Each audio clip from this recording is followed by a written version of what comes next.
teman-teman semuanya, perkenalkan nama saya Jelia Mahyani, asal saya dari Kota Magelang, dan usia saya 20 tahun. Di Yogyakarta ini saya berkuliah di Universitas Amikom Yogyakarta. Saya mengambil prodi ilmu komunikasi dengan NIM 2296348. Jika seandainya saya diberi kesempatan untuk menjadi seorang pemimpin, saya ingin menjadi pemimpin yang ada di bidang kemahasiswaan, karena saya ingin memanfaatkan waktu selama saya menjadi mahasiswa dan mengasah skill kepemimpinan diri saya. Saat ini saya menjadi bagian dari BEM di Universitas Amikom Yogyakarta sebagai staf bendahara.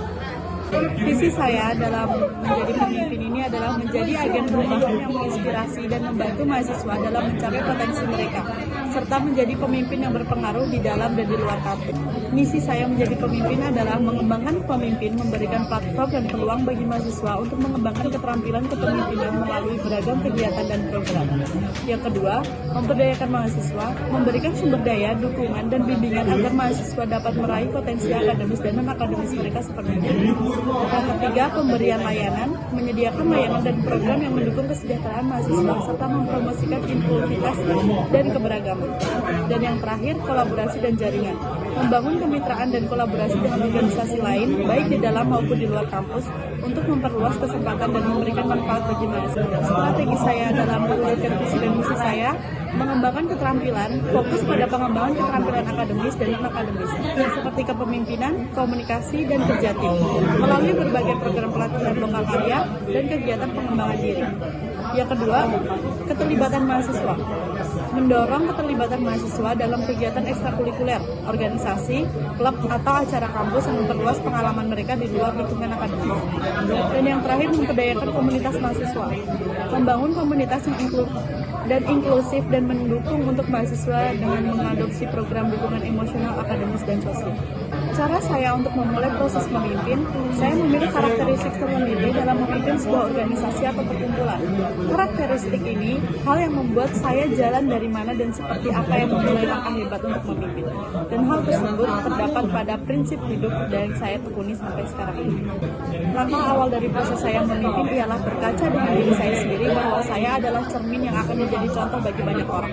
Dan saya adalah kompas yang akan menjadi arah bagi banyak orang. Hal tersebutlah yang menjadi langkah awal proses saya memimpin. Cara saya menjelaskan kepada anggota atau pengikut agar bisa mencapai visi dan misi saya adalah dalam sebuah organisasi pasti memiliki dinamika yang tersendiri. Dalam mencapai solusi dan menghadapi kendala perihal memberikan pemahaman kepada anggota pengurus atau pengikut.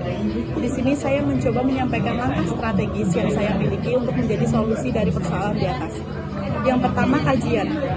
Melakukan kajian dalam sebuah persoalan itu sangat penting untuk sebuah organisasi, baik itu permasalahan internal ataupun permasalahan di luar dari organisasi. Hal itu penting dikarenakan setelah melakukan kajian sebuah organisasi akan mendapatkan data yang kuat akan sebuah permasalahan yang ada. Dan yang kedua, diskusi. Diskusi merupakan langkah yang tidak kalah penting untuk dilakukan dalam cara solusi dan titik terang dalam sebuah permasalahan dan memberikan pemahaman kepada anggota. Di dalam sebuah agenda diskusi, semua anggota akan saling bertukar pikiran dan pandangan mereka sehingga bisa melahirkan banyak pemahaman baru serta referensi yang kaya akan beragam.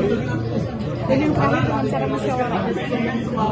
Proses musyawarah sangat dibutuhkan dalam sebuah organisasi. Proses ini bertujuan supaya anggota ikut andil dalam merumuskan visi dan misi serta kebijakan yang akan dibuat dan dijalankan. Dan dalam proses musyawarah juga anggota memiliki hak untuk berbicara, bertanya, menanggapi, sehingga pembahasan apapun itu cepat dimengerti. Cara saya dalam menghadapi masalah yang datang baik dari internal maupun eksternal dengan cara yang pertama, memaksimalkan peran pemimpin.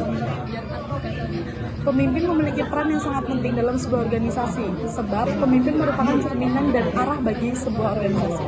Pemimpin memiliki hak dan kewajiban untuk menentukan arah gerak organisasi dan anggota-anggotanya, sehingga apapun yang terjadi di dalam sebuah organisasi tidak terlepas dari kontrol pengawas seorang pemimpin. Contohnya, mendorong organisasi dan anggota untuk bisa menghadapi kegiatan serta pemecahan masalah yang kreatif dan inovatif dalam solusi. Dan yang kedua, memaksimalkan peran anggota organisasi. Di sini anggota organisasi tidak kalah memiliki peran penting dalam sebuah organisasi. Anggota merupakan tiang dan tembok pertahanan dalam lingkungan organisasi yang melaksanakan seluruh rangkaian tujuan serta amanah organisasi. Contohnya, dengan sebuah organisasi selalu memberikan kesempatan pada setiap anggotanya untuk mengemukakan pendapatnya. Gaya kepemimpinan yang saya pakai, setiap pemimpin memiliki gaya kepemimpinan tersendiri. Saya berdasarkan dengan kepribadian serta karakter diri saya sendiri, menganut gaya kepemimpinan yang demokratis, jujur, dan berintegritas. Gaya kepemimpinan seperti ini menurut saya mampu menjalankan roda dari sebuah bangunan besar dan megah yang bernama organisasi. Alasannya, yang pertama, dari demokratis sendiri, merupakan sebuah gaya kepemimpinan yang mampu memberikan kebebasan untuk menerima dan menghargai segala bentuk pendapat serta tindakan seseorang, baik dari anggotanya ataupun dari masukan dari orang lain. Dan yang kedua, jujur. Pemimpin harus lahir sebagai seorang yang bisa menghadirkan kejujuran dalam setiap langkah dalam menjalankan tugas, sebab di tangan serta pundak seorang pemimpin segala kebijakan dan keputusan diambil. Dan yang ketiga, berintegritas. Seorang pemimpin dituntut bisa konsisten dalam segala langkah yang diputuskan serta dengan berlandaskan integritas. Harapannya, seorang pemimpin mampu menjalankan apa yang sudah diucapkan. Contohnya, yang pertama, seorang pemimpin yang tidak mendengarkan kebutuhan orang lain tidak akan dapat menjalankan atau membangun organisasi dengan maksimal. Dan yang kedua, seorang pemimpin yang menjalankan tugas tanpa berlandaskan kejujuran tidak akan sampai pada puncak kemenangan yang hakiki. Dan yang terakhir, seorang pemimpin yang tidak memiliki integritas sulit dan bahkan tidak akan mendapatkan kepercayaan anggota lain. Terima kasih. Sekian hal yang ingin saya gapai jika saya berkesempatan menjadi pemimpin. Terima kasih.